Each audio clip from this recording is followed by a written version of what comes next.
Bom dia, meus amigos, graça e paz. Mais uma vez estamos aqui, eu aqui, pastor Alex, da comunidade Vida Church. E você aí, eu queria agradecer ao meu amiguinho, o Arthur, o irmão da Chayenne. Deus abençoe, viu, Arthur? Continue assim, busque mesmo ouvir e aprender de Deus. Amém, Arthur? Você é fera, viu? Hoje nós vamos ler Mateus capítulo 19, tá? Mateus capítulo 19, onde teremos um pouquinho mais do conhecimento de Deus. Mas antes disso, vamos orar? Pai, muito obrigado por esse dia maravilhoso, muito obrigado por esse dia de, de recompensas. Por mais que nós não enxergamos, nós temos recompensas, Pai. Eu glorifico a Ti, Senhor, por tudo que o Senhor tem derramado a nós. Eu glorifico a Ti por tudo que o Senhor tem nos dado, por tudo que o Senhor tem nos entregado. É assim que eu oro em nome de Jesus. Amém. Amém? Vamos lá, Mateus capítulo 19, versículo 1. Ele começa dizendo assim sobre questões ao divórcio. Tendo Jesus concluído estas palavras, partiu da Galiléia e foi para os confins da Judéia, além do Jordão. Mateus ele observa aqui a saída de Jesus da Galiléia e descreve a última viagem a Jerusalém. É, nós podemos depois, se você tem interesse em estudar, faça uma comparação com Lucas capítulo 9, lá no versículo 51 e no 18, 14. Ele indica uma outra viagem a Jerusalém e um ministério que durou alguns meses, assim como um intervalo de talvez 6 meses deve ser colocado entre 19 e capítulo 1. Entre o tempo que ele deixou a Galiléia e foi para o território da Judéia, tá? Além do Jordão. Mas vamos lá continuar a leitura. E seguiram-no grandes multidões, e o curou-os ali. Aproximaram-se dele alguns fariseus que o experimentavam, dizendo: é lícito ao homem repudiar a sua mulher por qualquer motivo? É, olha só, isso era uma lei mosaica, né? É lícito ao marido repudiar sua mulher por qualquer motivo? É uma pergunta, né? É, é, a severa, uma escola muito severa, né, daquela época chamada Shammai defendia a legalidade do divórcio, só quando a conduta da esposa era discutível. Hillel, entretanto, interpretou em Deuteronômio 24:1 da maneira mais ampla possível e permitiu o divórcio por todas as causas concebíveis. Então, a pergunta feita a Jesus foi: você concorda com a mais eh, prevalecente interpretação? Eh, olha só, isso daí é algo. Muita gente pergunta sobre isso hoje, mas na realidade existem algumas coisas que nos liberam ao divórcio, porém, não é o momento agora, né? Respondeu-lhe Jesus: não tens lido que o Criador o fez desde o princípio homem e mulher? E Jesus ali, ao invés de colocar ao lado de qualquer posição, né? Jesus, ele cita o propósito divino da criação. Olha só, né? E que ordenou, por isso, deixar o homem, pai e mãe, e unir-se à sua mulher, e serão os dois uma só carne. Assim já não são mais dois, mais uma só carne. Portanto, o que Deus ajuntou, não separe o homem. Respondeu-lhe então por que mandou Moisés dar-lhe carta de divórcio e repudiá-la?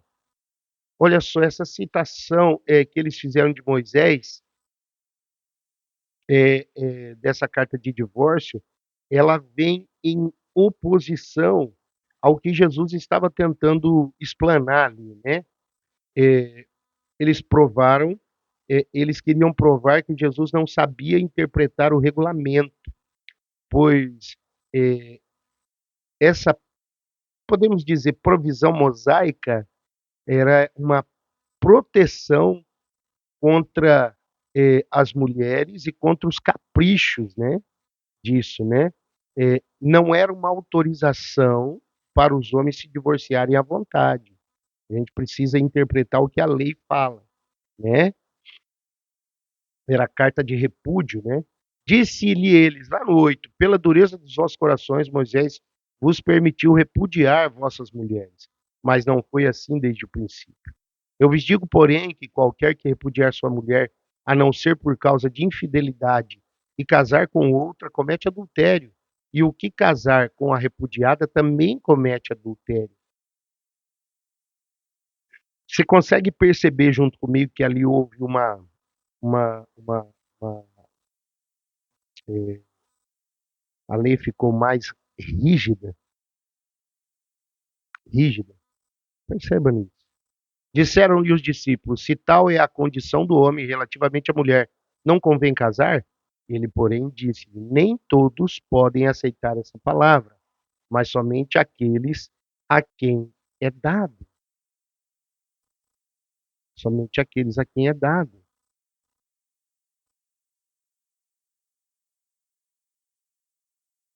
Aqui, ó.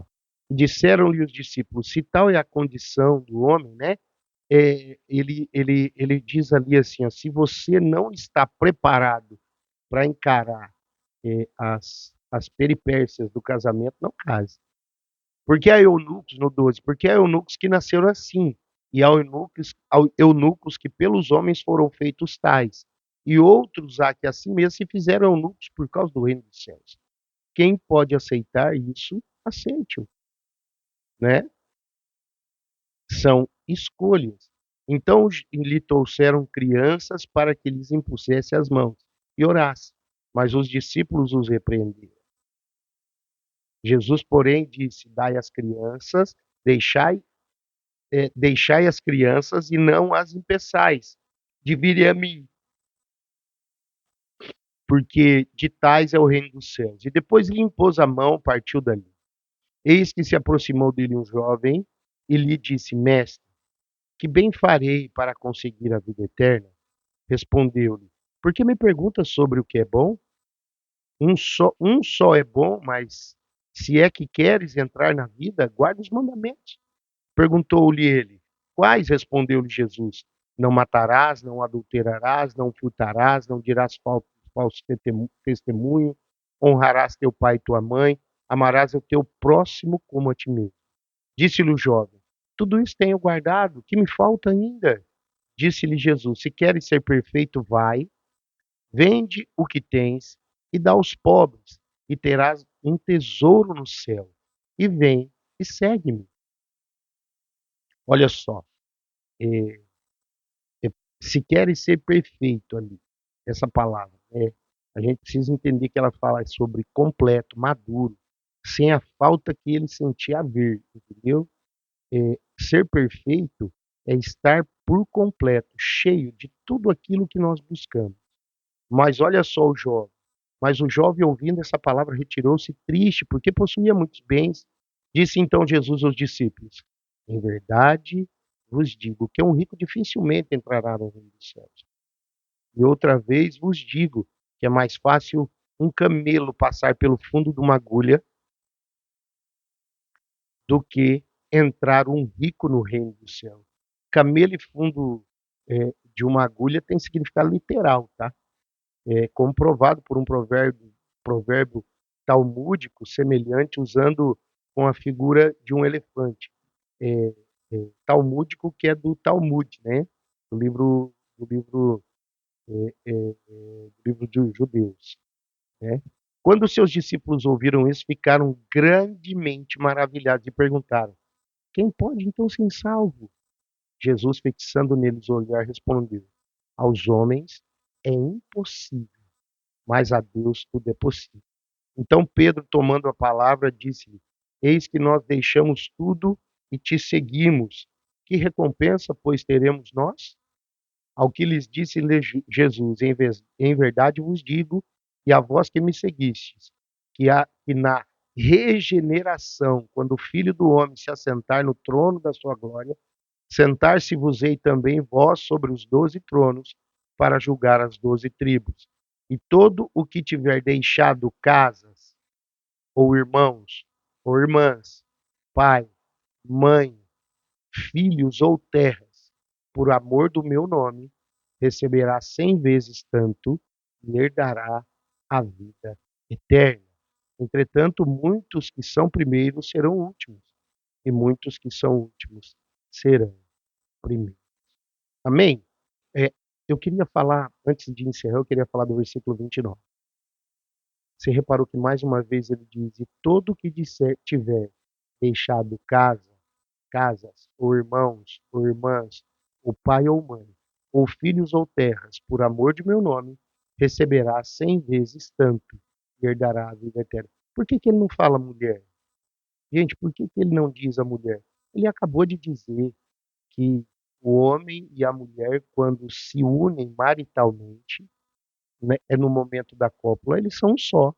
Então o homem não tem como deixar ele dele mesmo. Você consegue entender isso? É impossível deixar ele dele mesmo. Amém? Consegue entender? Então Deus está sendo claro conosco. A união, ela é 2 corpos que se tornam um. Amém? Deus abençoe, que esse texto fale ao teu coração. Amém? Vamos orar. Pai, muito obrigado por esse dia. Muito obrigado por esse tempo de oração. Muito obrigado por cada um que estará nos ouvindo. Pai, que nós possamos viver a plenitude do teu entendimento. No nome de Jesus. Amém. Amém. Deus abençoe a todos. Um grande dia, um grande momento de presença de Deus. Em nome de Jesus. Amém. Amém. Tchau. Deus abençoe.